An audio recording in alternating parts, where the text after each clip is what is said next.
وقتی مرز بین عشق و عدالت محو میشه، هر حقیقتی بهایی سنگین داره. درود، من دیبا نوروز نژاد هستم. به ویدیو قسمت 15 نیمه تاریک من خوش اومدین. لطفاً کانال رو سابسکرایب کن که ما رو گم نکنی. لیلا درست زمانی که دوان میخواد صادق رو بکشه گیرش رو میندازه و به کمیسر رفیق هم زنگ میزنه و میگه یه نفر رو بفرست بیاد که ادریس فرار کرده. تماس دادستان توران رو هم رد میکنه و ادریس به توران زنگ میزنه و جریان رو تعریف میکنه و میگه این دختره یه چیزایی فهمیده، چون که دوان رو به اسم صدا میکرد. طاهر و شاهینده نورای آوردن خونه و طاهر خیلی حالش بده و عذاب وجدان داره به خاطر سخت شدن بچهش. شاهینده هم نورای شماتت میکنه که این چه کاری بوده کردی. خاله نورای رو هم فرستاده رفته. اکیپ پلیس میرسن و دوان رو دستگیر میکنن و دوان جلوی کلانتری به لیلا میگه وقتی بابام اینا رو بفهمه چی بهش میگی؟ لیلا میگه بهش میگم که داشتی یه نفر رو میکشتی و لحظه آخر رسیدم. بعدم جواب تلفن دادستان توران رو میده و وضعیت رو براش تعریف میکنه و توران بهش میگه داری از حدت فراتر میری. این جریان رو زودتر تمومش کن. برای تو بد میشه. لیلا میگه به نظرم به وکیل آقا کنعان زنگ بزنین چون که حسابی توی دردسر افتاده. مراد و یاسمینم دارن راجع به رابطه و عشقشون صحبت میکنن و آدم صادقم همچنان داره میپادشون. یکی از دوستای مراد که توی کلانتریه بهش خبر میده که کنعان رو دستگیر کردن. دوان توی کلانتری به کمیسر رفیق جواب نمیده و میگه میخوام با دادستان لیلا صحبت کنم. لیلا میاد داخل و تمام جزئیاتی که میدونسته ویدیوی دوان رو دیده و راجع به بیماریش میدونه و با دکتر صحبت کرده رو برای دوان تعریف میکنه و ازش میپرسه تو هم دی آتیلبایی رو کشتی؟ دوان تفره میره و شروع میکنه به خندیدن و میگه چون که ترکت کردم این کارا رو میکنی میخوای انتقام بگیری؟ من نکشتم. صادق رو هم نمیخواستم بکشم. اون آدم بچگی منو دزدید. اون کسیه که توی بچگی منو دزدیده. نوین از اخبار متوجه میشه که کنعان رو دستگیر کردن و به توران زنگ میزنه و تورانم میگه که وقتی که رسیدم بهت خبر میدم. دوان از این حقیقت صحبت میکنه که اون پرورشگاه آتیش گرفته و بچه‌ها جیغ و داد کردن و هیچ کس به اون جنایات رسیدگی نکرد. لیلا میگه پس ناحقی که در حق کنعان کردی چی میشه؟ دوان میگه بین خودمون حلش میکنیم. اگر اون آدمایی که تو میگی رو من کشته باشم، اون وقت تو هم توی این قضیه به من کمک کردی. برای همین تو هم توی درد سر میافتی. لیلا میگه من حاضرم تاوان همه چیز رو پس بدم. ولی میخوام با کنعان صحبت کنم. فکر کردی که نفهمیدم؟ وقتی که کنعان منو میبوسید روحم رو تصاحب میکرد. ولی بوسیدن تو چیز چندشیه. صادق هم توی بازجوییش همه چیز رو کتمان میکنه و میگه فقط دورا دور کنعانو میشناختم و صمیمیتی باهاش نداشتم. توران و مراد و یاسمینم همزمان میرسن و لیلا میاد و توران زیر بار نمیره که کنعان دچار جرم شده باشه. لیلا میخواد دوتایی صحبت کنن و میرن توی اتاق رئیس کلانتری. لیلا همه چیزایی که راجب دوان میدونه رو به توران میگه و متهمش میکنه به این که همه چیز رو میدونسته و شریک جرم جنایاتش هست و اینکه چرا پای لیلا رو این وسط کشیده و بهش نگفته که جریان بیماری دوان چیه و گذاشته که اون با یه قاتل رابطه داشته باشه. توران میگه اینا حقیقت نداره. اون قاتل نیست. اون فقط مریضه. مشرف هم برای اینکه برادر شوهرش توی کلانتریه داره میاد به سمت کلانتری. کمیسر رفیق سربسته به مراد و یاسمین قضیه رو میگه و مراد نمیتونه باور کنه که کنعان دچار جرم شده باشه. توران از رئیس کلانتری میخواد که این قضیه رو زودتر حل کنه و بتونه پسرش رو از اونجا بیرون ببره. ولی رئیس کلانتری میگه ما این قضیه رو نمیتونیم اینطوری حل کنیم. خبرنگارا دارن میان دم در. اگر بفهمن که کار غیر اصولی کردم بدبختم میکنن. منم مسئولیت هایی دارم. من توی شرایط سخت قرار ندیم. صادق رو میارن پیش لیلا و باز هم همه چیز رو کتمان میکنه و وقتی که لیلا ازش میپرسه که پس چرا صورتت اینجوری کبود شده، میگه پام سر خورد و افتادم زمین. یه اختلاف کوچیکی بینمون بود ولی بهتره که بزرگش نکنی. هرچی لیلا تحت فشارش میذاره که توی بچگی کنعان رو دزدیده بودی فایده نداره. توران میره داخل و با دوان صحبت میکنه و دوان میگه پس کی میخوای منو آزاد کنی؟ میخوای به لیلا بگم آزادم کنه؟ توران میگه نمیتونیم عجله کنیم. اون وقت میگن دادستان ارشد پسرش رو آزاد کرد. دوان میخنده و میگه هنوزم به فکر خودتی؟ اگر برم بیرون اون صادق رو میکشم. توران میگه حواست جمع باشه، توی کلانتری هستیم. لیلا میاد داخل و توران رو بیرون میکنه و میگه شما نباید اینجا باشین. خبرنگارا جلوی در کلانتریان و یاسمین از دهنش در میره و بیماری کنعان رو به مراد میگه. ولی مراد نمیخواد قبول کنه. مشرف و نوین تلفنی با هم صحبت میکنن و قرار میشه که مشرف بره دنبال نوین و با هم بیان به کلانتری. طاهر رفته لب رودخونه که خودش رو بکشه. اونجا با یه مردی آشنا شده و تمام زندگیشو براش تعریف کرده.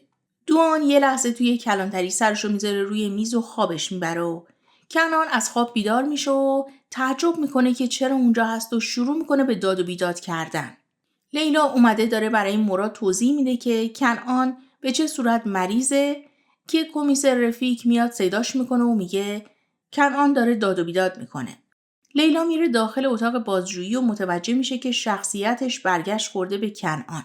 کنعان نگرانه که به کسی آسیب رسونده باشه و هیچی یادش نمیاد و فقط میگه دستام درد میکنه. شروع میکنه به تعریف کردن بیماریش، ولی لیلا میگه برای این اعترافات دیگه خیلی دیره. کنعان پریشون میشه از این که ممکنه دوان کسی رو کشته باشه و تا جایی که چیزا رو یادش میاد برای لیلا تعریف میکنه، ولی درصد فراموشیش خیلی بالاست. لیلا بهش میگه کنعان فکر کن. من میخوام واقعا بهت کمک کنم. باید همه چی رو به یاد بیاری. صادق شکایتش رو پس میگیره و لیلا به کنعان میگه میتونی بری چون که شکایتی ازت نشده. بعدم به کمیسر رفیق میگه من چیزی رو که باید میگرفتم گرفتم. از این به بعد راجع به کنعان تحقیق میکنیم. کنعان با خانواده‌اش میره اما مشرف هنوز منتظر صادقه. وقتی صادق میاد استنتاقش میکنه که با کنعان چیکار داشتی و صادق میگه بذار از اینجا بریم بیرون. مراد به یاسمین و لیلا میگه من باید یه چیزایی رو بفهمم و ازشون میخواد که با همدیگه برن خونش. نوین و توران کنعان آوردن به خونشون و کنعان نگرانه که نکنه دوان کسی رو کشته باشه. به توران میگه بحث خوبی من نیست. باید بهم بگین هر چی که میدونی. ولی توران و نوین همه چی رو پنهان میکنن. لیلا فیلم دوان رو نشون مراد داده و مراد همچنان باور نمیکنه و میگه اون بیانیه‌ای که کنعان خوند کاغذ سفید بود. ما هم فکر کردیم که حفظ کرده. ما باید کمکش کنیم. اون دوست منه. لیلا عصبانی میشه و میگه اون دوست پسر منم بود. من عاشقش بودم. تو داری چی میگی؟ یه جوری داری حرف میزنی که انگار خوشحالم من عاشق یه قاتل شدم. تو اینو میفهمی؟ با یه قاتل توی رابطه بودم. کی از همه بیشتر الان ناراحته؟ بعدش هم چه بلایی سر من میاد؟ من از همه توی درد سرترم. امروز اونجا باید میدیدیش. توی کلانتری اینقدر مظلوم شده بود که اگر اونجا نبودیم بغلش میکردم. من امروز رسما با 2 آدم متفاوت حرف زدم. دوان به کارش افتخار میکنه. اگر یکم تحت فشارش میذاشتم به قتلهاش اعتراف میکرد، ولی من ترسیدم. کنعان با مادرش درد و دل میکنه و راجع به اتفاقاتی که امروز براش افتاده صحبت میکنه. اینکه لیلا دست بردار نیست از این قضیه و مثل مجرما بهش نگاه میکرده. میخواد بدونه که صادق کجای این قضیه است. توران میاد و میگه مشرف خانم مادر واقعی توه. مشرف هرچی از صادق میپرسه که امروز چه اتفاقی افتاد، صادق کتمان میکنه و میگه مردی که عقلشو از دست داده و میخواد پسر تو رو پیدا کنه، ولی من میدونم که اون فقط پول میخواد. رفتم باهاش حرف بزنم که بیخیال این جریان بشه. یهویی بهم حمله کرد. اگر ویدیو رو دوست داشتی لایک کن که یوتیوب بیشتر نشونش بده. توران جریان این که صادق توی بچگی کنعان رو دزدیده و مشرفم این همه سال عذاب کشیده و به خاطر ثروت و داراییش صادق داره این کارا رو میکنه رو برای کنعان تعریف میکنه و اینکه ادریس هم توی این قضیه بچه دزدی دست داشته. مشرف به توران زنگ میزنه که بدون قضیه چی بوده و توران میگه اون از کنعان ناراحت شده که چرا دنبال بچه شما میگشته، ولی شما مراقب خودتون باشین چون که صادق آدم خطرناکیه. نورای و شاهینده تا شب از طاهر بیخبرن و نورای به خودش میاد و میگه من چه زن بیرحم و سنگدلی شدم که همچین کاری کردم. اگر طاهر بیاد بهش میگم که حامل نبودم. طاهر میاد خونه و به نورای میگه یه مدت راجع به این قضیه صحبت نکنیم. لیلا به کمیسر رفیق زنگ میزنه و میگه یه مردی بود که توی آتش‌سوزی عرفان عکسش توی دوربینای بیمارستان افتاده بود.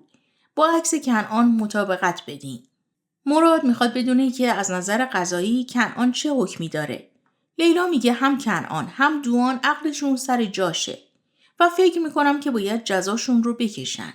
طاهر به لیلا زنگ میزنه و یکم راجع به اخباری که شنیده صحبت میکنه و بعدم تصمیم میگیره که بره دنبال لیلا. کنعان کلافه میشه و میگه من باید برم بیرون و قدم بزنم. مراد هم از جاش بلند میشه و میگه میخوام برم کنعان رو ببینم. لیلا هم برای طاهر لوکیشن میفرسته که بیاد دنبالش. مراد میره خونه کنعان و با توجه به چیزایی که شنیده ازش میترسه و کنعان میگه مشکلی نیست، اینجا در امانی، من خودمم. مراد راجع به چیزایی که شنیده در مورد دوان صحبت میکنه و میگه به نظر تو صدامون رو میشنوه؟ کنعان میگه به نظرم که داره میشنوه چون که درون خودم حسش میکنم. مراد معتقده که کنعان باید یه بلیط هواپیما بگیره و به کسی هم نگه که کجا میره. ولی کنعان به هم ریخته تر از این حرفاست.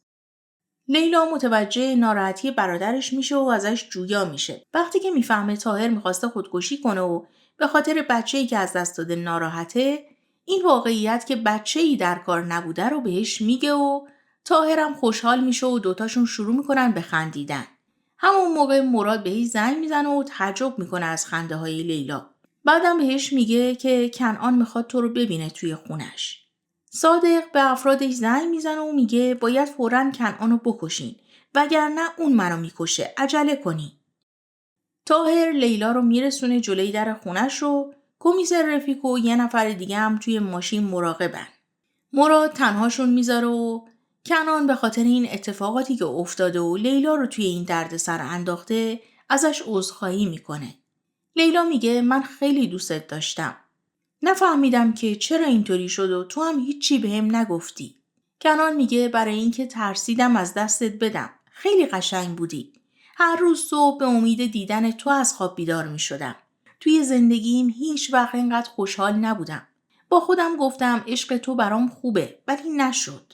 لیلا میگه برای اولین بار توی زندگیم به یه نفر اعتماد کردم. تو برای من همه کار کردی.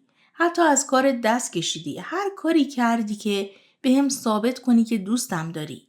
کنعان میخواد لیلا رو بغل کنه و لیلا بهش اجازه میده و از پشتم به کمیسر رفیق اشاره میکنه که چیزی نیست و وارد عمل نشین. طاهر عصبانی میره خونه و لباسا و چمدون نورای رو جمع میکنه و بهش میگه میخواستم خودکشی کنم. چطور تونستین که با من این کارا رو بکنی؟ نورای رو با چمدونش از خونه پرت میکنه بیرون. لیلا به کنعان میگه شاید بتونی که کمک کنی که این قضیه رو حل کنیم. کنعان میگه نمیشه، دوان دست بردار نیست. من درمان شده بودم ولی توی یک لحظه برگشت زد. این فقط یک راه داره، مرگ دوتامون. اگر چیزی بدونم یه لحظه هم صبر نمی کنم. اگر چیزی پیدا کنم بهت میگم حتما. نگران نباش. خیلی دوستت دارم. لیلا میگه منم همینطور رو ازش خداحافظی میکنه و میره. وقتی مراد از ماشینش پیاده میشه، آدمای صادق دور دهنش رو میگیرن و بیهوشش میکنن و میندازنش توی ماشین و میبرن. یاسمین تو خونه مراد نگرانشه که چرا بر نگشت. صبح ادریس میخواد از اونجا بره و توران رو خبر کرده و بهش میگه راجب کنعان دیگه پافشاری نکنین. از اینجا بفرستینش بره چون که دیگه فایده نداره. دوان هر کاری که بکنه کنعان تاوانش رو پس میده. اگر بمونه یا میره زندان یا قبرستون. تو هر چقدر بخوای ازش محافظت کنی نمیتونی. چون اون آتیشیه که از بچگی به دامنش افتاده. آدمای صادق مرادو میارن پیشش رو هنوز بیهوشه. صادق میگه کنعان میاد اینجا. کارش رو تموم کنین این رو هم بعد ببریم بندازیم بیرون. کسی نبینه. کنعان پرونده هایی که لیلا جا گذاشته رو بررسی میکنه و اعصابش به هم میریزه و میگه نه من همچین کاری نکردم به من مربوط نیست و سعی میکنه با دوان ارتباط بگیره. عکس خودش رو توی بیمارستانی که عرفان بوده ازش گرفتن میبینه و میگه نکنه کار من باشه. صادق بهش زنگ میزنه و میگه دوستت مراد رو ما گروگان گرفتیم. برات لوکیشن میفرستم باید بیای اینجا. کنعان از این وضعیت اعصابش به هم میریزه و حالت ضعف بهش دست میده و دراز میکشه روی زمین. دادستان ارشد توران رو صدا کرده سر قضیه دستگیر شدن کنعان. لیلا میگه دادستان توران سعی داره که حقایق رو در مورد پسرش مخفی کنه و کنعان با عروسک باز ارتباط داره. دادستان تورانم برای برملا نشدن این حقایق سعی کرده که منو از تهمتم برکنار کنه. دادستان ارشد میگه اگر نتونی این ادعا رو ثابت کنی میدونی چی میشه؟ لیلا میگه اون وقت من استعفا میدم. ازتون اجازه میخوام که دوباره بازپرسی پرونده رو شروع کنم. توران میگه نمیشه. انتقالی دادستان لیلا اومده و زمان کمی مونده. نمیتونیم پرونده های اینجا رو بهش بدیم. دادستان ارشد میگه ولی نمیتونیم این اتهامات رو هم نادیده بگیریم. به لیلا هم میگه پرونده ها دیگه دست تو. اصلا پات رو از حیطه اختیاراتت فراتر نذار و هر چی که پیش اومد باید منو در جریان بذاری. بعد از رفتن لیلا، توران به دادستان ارشد میگه لیلا برای تبرئه خودش خانواده منو هدف گرفته. در جریان رابطش با پسرم که هستیم. دادستان ارشد میگه اون متوجه ریسک قضیه هستش. کنعان به پدرش زنگ میزنه و قضیه دزدیده شدن مراد توسط صادق رو براش تعریف میکنه. بعدم پیش خودش مونده که باید چیکار کنه که یه دفعه شخصیت دوان برگشت میزنه. لباسش رو میپوشه و اسلحه‌اش رو بر میداره و به سمت لوکیشن صادق میره. دستیار لیلا دوباره پرونده ها رو براش میاره و لیلا میگه باید ادریس رو پیدا کنیم. دوان توی مسیر به ادریس زنگ میزنه و میگه این صادق بیشرف مراد و گروگان گرفته. تو باید به هم کمک کنی. ادریس اول بهش میگه نرو سمت اون تو رو میکشه. بعد مجاب میشه که به دوان کمک کنه. گوشی رو که قطع میکنه جلوی دادسراس و میگه مجبورم که این کارو بکنم.